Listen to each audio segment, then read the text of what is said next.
Wih, Beb, nikmatin nih sensasi ngeteh bareng Kapten Arya.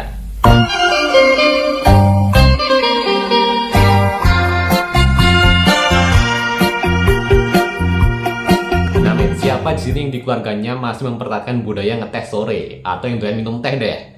Nah, bagi masyarakat Tiongkok nih, teh itu bukan sekadar minuman biasa, tapi juga sebagai simbol budaya, filosofi hidup, dan juga kesehatan. Nah, Beb, di Tiongkok itu, teh itu minuman yang terjangkau. Jadi wajar dong masyarakat Tiongkok doyan ngeteh. Ya, selain bagus buat pencernaan, menyegarkan pikiran, dan juga menjaga stamina tubuh tentunya. Oh ya nih, fun fact-nya, Tiongkok itu negara penghasil teh terbesar di dunia. Buktinya banyak teh tuh yang diekspor dari Tiongkok.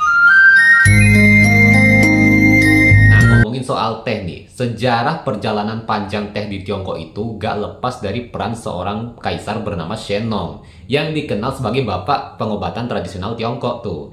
Jadi waktu itu, waktu dia lagi ngerebus airnya yang mendidih, tiba-tiba ada satu daun teh yang nyasar terus jatuh ke air rebusannya. Dan ya, alhasil airnya berubah warna dong. Dan pas dicicipin, loh kok enak? Nah, bagi Kaisar Shennong, teh itu punya aroma yang khas banget, rasanya seger. Dan ya, bagi masyarakat Tiongkok pada waktu itu, waktu Shennong lagi sibuk melakukan penelitian soal teh, tehnya ini kemudian disebarkan ke masyarakat, dan akhirnya dikenal luas oleh masyarakat Tiongkok. Sehingga menjadi tradisi yang membudaya bagi masyarakat Tiongkok. Dan ya, betul banget, Mate. Ini nih bagus buat kesehatan. Nah, Mate, selain kesehatan, ternyata teh itu juga berperan penting tuh dalam menjaga stabilitas ekonomi kerajaan di Tiongkok. Khususnya waktu zaman dinasti Ming sama dinasti Qing. Jadi waktu itu, waktu Silk Road atau jalur perdagangan dikuasai oleh komoditas utama yakni teh yang dikenal sebagai Tea Horse Road. Jadi pada waktu itu Tiongkok itu berdagang teh ya ke barat. Dari Tiongkok nyebar ke India sampai ke Tibet dan negara-negara Asia Tengah. Jadi laris tuh sampai tembus ke Eropa. Wow. Sampai-sampai nyemit teh itu nyebar ke seluruh dunia. Dari Tiongkok ke Asia Tengah, ke Arab, ke Eropa, terus sampai tuh ke Amerika dan bahkan di negara kita Indonesia. Wah, keren banget sih. Dan ya gak heran pada waktu itu teh itu jadi komoditas utama perdagangan internasional. Dan itu kenapa teh itu jadi bagian penting bagi perekonomian dan juga kebudayaan Tiongkok. Nah, Mate, itu kenapa bagi masyarakat Tiongkok teh itu bukan sekadar minuman biasa, tapi juga bahan imunitas sekaligus untuk introspeksi diri atau mawas diri. Ya bayangin aja, kalian ngeteh nih,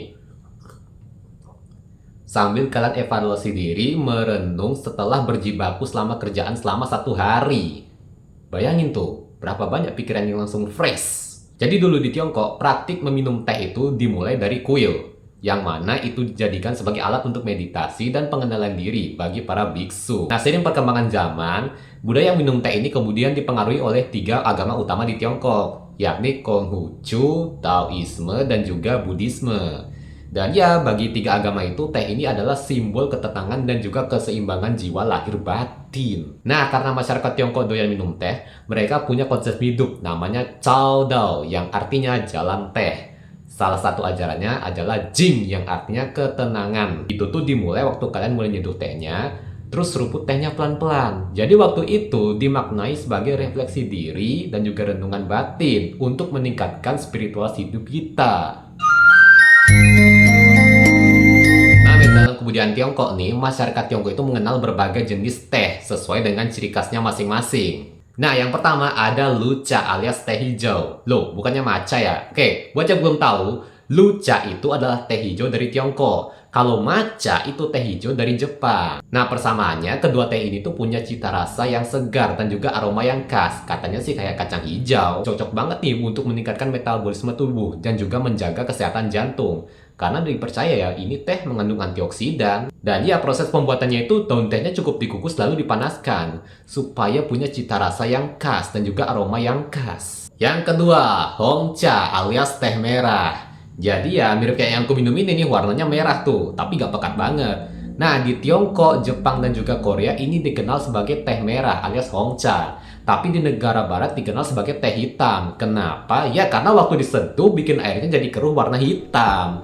Karena ini bagus banget nih bagi penelitian, katanya ini mengandung antioksida yang tinggi. Lebih tinggi dari teh hijau tadi. Jadi Hongcha ini tuh bagus banget untuk menjaga tekanan darah dan juga menurunkan kolesterol. Nah, Hongcha ini tuh ada aroma khasnya yang kayak bunga dan juga ada sentuhan smoky honey-nya gitu. Yang ketiga, Oolong Wulong Cha. Jadi bisa dibilang teh ini tuh adalah perpaduan dari teh hijau sama teh merah tadi. Jadi ya dia di tengah-tengahnya karena dia semi oksidasi. Dan ya karakteristiknya itu ya punya aroma yang kuat tapi warnanya yang nggak terlalu gelap dan juga nggak terlalu terang.